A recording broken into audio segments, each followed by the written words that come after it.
हामी सबैले आफ्नो स्मार्टफोनमा सबैभन्दा धेरै प्रयोग गरिने मोबाइल फोनमा रहेको फोन एप्लिकेसनलाई हो। फोन एप्लिकेसनलाई प्रयोग गर्दाखेरि हामीले यसका विभिन्न फिचरहरूलाई कहिले पनि प्रयोग गरेका हुँदैन। यो फोन फिचर हो साथीहरु, र यो फोन फिचर सम्पूर्ण मोबाइलमा रहेको हुन्छ र हामीले प्रत्येक कल गर्दाखेरि वा रिसिभ गर्दाखेरि यसलाई प्रयोग गरिरहेका हुन्छौं। तर साथीहरु, यसका भित्र केही यस्ता फिचरहरू लुकेका हुन्छन् जसलाई अन गरेर हामीले फोन फिचरको एउटा छुट्टै आनन्द लिन सकिन्छ। आज मैले तपाईलाई यो भिडियो अन्तर्गत रहेर यी सम्पूर्ण फिचरहरूलाई हामीले आफ्नो मोबाइलमा कसरी प्रयोग गर्न सकिन्छ सबै कुरा जानकारी दिनेवाला छु। यदि तपाईले यसबारे जान्न चाहनुहुन्छ भने यो भिडियोलाई अन्तिमसम्म हेर्नु होला। साथीहरु, च्यानलमा नयाँ हुनुहुन्छ भने च्यानललाई सब्स्क्राइब गरिदिनु होला। साइडमा रहेको बेल आइकन प्रेस गरेर अल नोटिफिकेसन अन गरिदिनु होला, जसले गर्दाखेरि आगामी समयमा आउने यस्तै खालका भिडियोहरू मिस हुने छैनन्। नमस्कार, म कृष्ण घिमिरे युट्युब च्यानलमा तपाईलाई स्वागत गर्न चाहन्छु। ल साथीहरु, टपिक सुरु गरौँ। साथीहरु, अगाडि बढ्नुभन्दा पहिले यो भिडियोलाई लाइक गरिदिनु होला। साथीहरु, अब फोनका भित्र रहेका एप्लिकेसनका भित्र रहेका सम्पूर्ण यी फिचरलाई जान्नको लागि हामी आफ्नो मोबाइलतर्फ लाग्नुपर्ने हुन्छ। अब लागौं साथीहरु मोबाइलतर्फ। अब हामी आफ्नो मोबाइलमा आइसकेका छौं। अब हामीले यहाँ सम्पूर्ण यी फिचरहरूलाई सिक्ने छौं। सबैभन्दा पहिलो फिचर जुन मैले बताउन गएको छु, कुनै पनि बेलामा हामीले कल गर्छौं, कल गर्दाखेरि त्यो कललाई हामीले रेकर्ड गर्न सकिन्छ। प्रत्येक कल हाम्रो मोबाइलमा रेकर्ड हुन्छ। त्यसको लागि यतापट्टि तीनटा डट रहेका छन्, हेर्न सक्नुहुन्छ साथीहरु। यहाँ यसमा टच गरिदिनु होला। यहाँ टच गरिसकेपछि साथीहरु माथिपट्टि अप्सन रहेको हुन्छ कल रेकर्डिङ भनेर। यो अप्सन धेरै जसो अफ रहेको हुन्छ। जब हामीले सम्पूर्ण कल रेकर्ड गर्न चाहन्छ भने यहाँ रेकर्ड कल अटोमेटिकली, यहाँ हेर्न सक्नुहुन्छ कल अटोमेटिकली रेकर्ड गरिसकेपछि हाम्रो जति पनि कलहरू हामीले गर्छौं त्यो सम्पूर्ण कल अटोमेटिक रेकर्ड हुन्छ। र यतापट्टि हेर्न सक्नुहुन्छ अल नम्बर भनेको छ, सेलेक्टेड नम्बर भनेको छ। यदि तपाईले कुनै स्पेसिफिक नम्बर कसैसित कुरा गर्दाखेरि हुन्छ, कहिलेकाहीँ हाम्रो कसैसित केही नराम्रो खालको कुरा भइरहेको हुन्छ, त्यस्तो अवस्थामा तपाईले सेलेक्ट गरेर त्यो नम्बरलाई राखेर यदि त्यो व्यक्तिले तपाईलाई कल गर्यो भने पनि त्यस्तो अवस्थामा सम्पूर्ण कल रेकर्ड हुन्छ र रेकर्ड भइसकेको कललाई तपाईले सजिलैसँग पछि पनि सुन्न सक्नुहुन्छ। त्यही भएर यहाँबाट रेकर्ड गर्न सक्नुहुन्छ। तर यदि तपाईले कसैले डाइरेक्टली स्क्रिनमा पनि रहन्छ कतिपय मोबाइलहरुमा, डाइरेक्टली हामीले कल गर्दाखेरि, जसरी मान्नुस् मैले यहाँ कल गर्दै छु, मान्नुस् मैले यहाँ कल गरे, यो कल गर्दाखेरि यो जस्ट अब हेर्न सक्नुहुन्छ यहाँ रेकर्ड भन्ने अप्सन आएको छ। यसमा टच गरेर हामीले रेकर्ड गर्न पनि सकिन्छ। दुईटा मध्ये कुनै पनि अप्सन युज गर्न सकिन्छ। यतापट्टि अन गरिसकेपछि अटोमेटिक सम्पूर्ण कल रेकर्ड हुन्छन् भने तपाईले उतापट्टिबाट डाइरेक्टली जसरी यहाँ अन गरिसकेपछि सम्पूर्ण कल रेकर्ड हुन्छन्, तर उतापट्टिबाट तपाईले चाहेको कल रेकर्ड गर्न सक्नुहुन्छ। यस्तो तरिकाबाट हामीले कल रेकर्डिङ फिचरलाई युज गर्न सकिन्छ। तपाईले पनि आफ्नो मोबाइलमा ट्राई गरेर हेर्नु होला। पुरानो मोबाइल छ भने यो फिचर नहुन पनि सक्छ, नयाँ मोबाइलमा भने यो फिचर अवेलेबल छ साथीहरु। अब साथीहरु, जुन मैले अर्को सेटिङ बताउन गएको छु, जस्तै मान्नुस् कसैले मलाई कल गर्छ, अहिले कल गर्ने अवस्थामा के हुन्छ भने साथीहरु, मेरो कलिङ कुनै पनि बेलामा मलाई कसैले कल गर्यो भने यहाँ कलिङ त हुन्छ, तर यसमा कुनै पनि इन्फर्मेसन हुँदैन, साउन्ड मात्रै बजेको हुन्छ। तर हामीले थोरै यसलाई राम्रो तरिकाले इफेक्टिभ देखाउन चाहन्छ भने त्यस्तो अवस्थामा कसैले हामीलाई कल गर्यो भने यहाँ हेर्नुहुन्छ कल त आएको छ, तर कल आए तापनि यतापट्टि कुनै पनि फ्ल्यास लाइट बोलेको छैन। यो फ्ल्यास लाइटलाई बोल्ने हामीले गराउन सकिन्छ।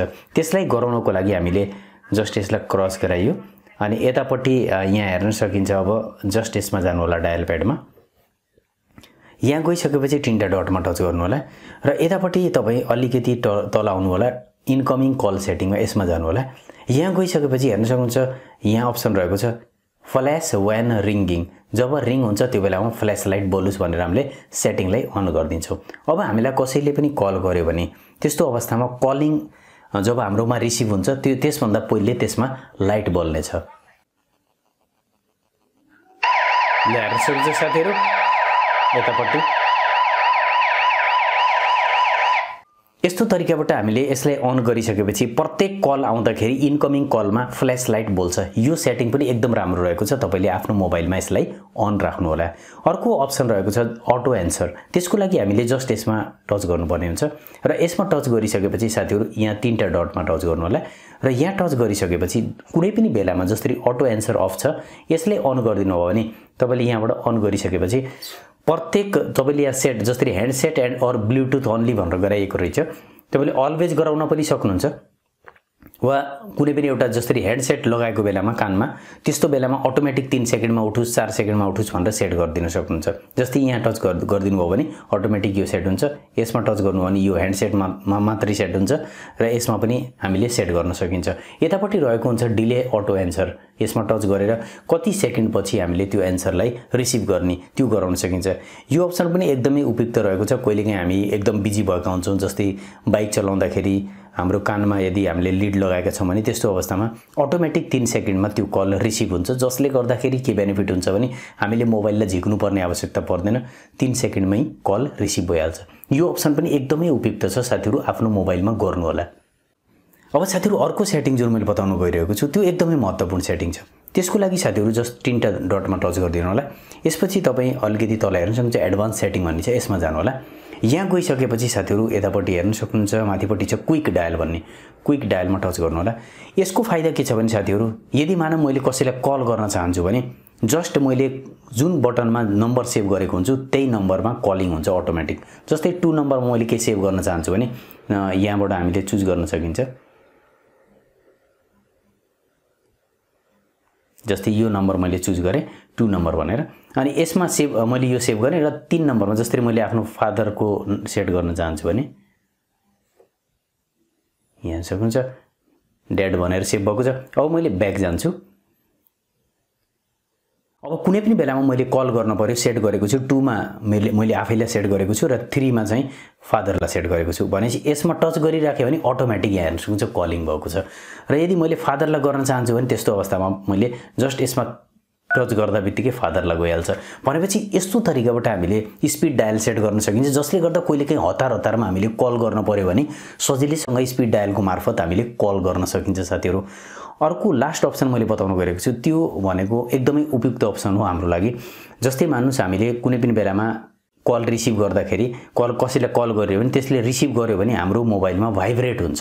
त्यसको लागि हामीले जस्ट 3टा डटमा टच गर्ने, अनि 3टा डटमा टच गरेपछि एडभान्स सेटिङमा जानु होला। एडभान्स सेटिङमा गइसकेपछि साथीहरू यहाँ हेर्न सक्नुहुन्छ vibrate when your call is answered.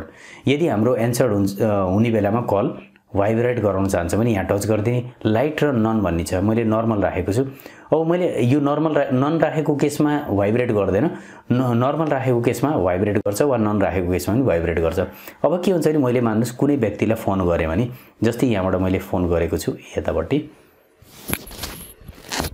अब यहाँ म थोरै यो माइक पनि यहाँ टच गरिदिन्छु, सायद आवाज आएछ भने तपाईँलाई हेरौँ है। अब मैले यता उठाउँदा बित्तिकै भाइब्रेट गर्छ है साथीहरू, ल हेर्नुहोस् भाइब्रेट गरेको छ। यस्तो तरिकाबाट हामीले सजिलैसँग यो सेटिङलाई अन गरेर जुन बेलामा पनि कल रिसिभ हुँदा बित्तिकै यो भाइब्रेसन गर्छ। यस्तो तरिकाबाट हामीले सेट गरियो भने कुनै पनि कल रिसिभ हुँदा बित्तिकै यहाँ भाइब्रेट गरेको हुन्छ, जसले गर्दा हामीलाई थाहा हुन्छ कि कुनै व्यक्तिलाई जसलाई हामीले कल गरेका छौँ त्यसले हाम्रो कललाई उठाएको छ। यो थियो साथीहरू 5वटा महत्त्वपूर्ण सेटिङ। यी सम्पूर्ण सेटिङ आफ्नो मोबाइलमा गर्नु होला, एकदमै महत्त्वपूर्ण सेटिङ छन्। यी सम्पूर्ण सेटिङ मन परेका छन् भने प्लिज साथीहरू लाइक गरिदिनु होला। आशा गर्दछु आज बताइएका यी सम्पूर्ण फोनका फिचरहरू तपाईँलाई पनि मन परेका छन् होला। यदि तपाईँलाई यी सम्पूर्ण फिचर मन परेका छन् भने प्लिज साथीहरू भिडियोलाई लाइक गरिदिनु होला, धेरैभन्दा धेरै साथीहरूलाई भिडियो सेयर गरिदिनु होला। यी सम्पूर्ण फिचर मध्येबाट सबैभन्दा राम्रो फिचर के लाग्यो कमेन्ट सेक्सनमा आफ्नो कमेन्ट गरिदिनु होला।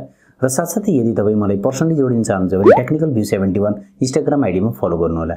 आजको लागि यति राख्न चाहन्छु, छिट्टै नयाँ भिडियोमा भेट्नु नै छ। धन्यवाद।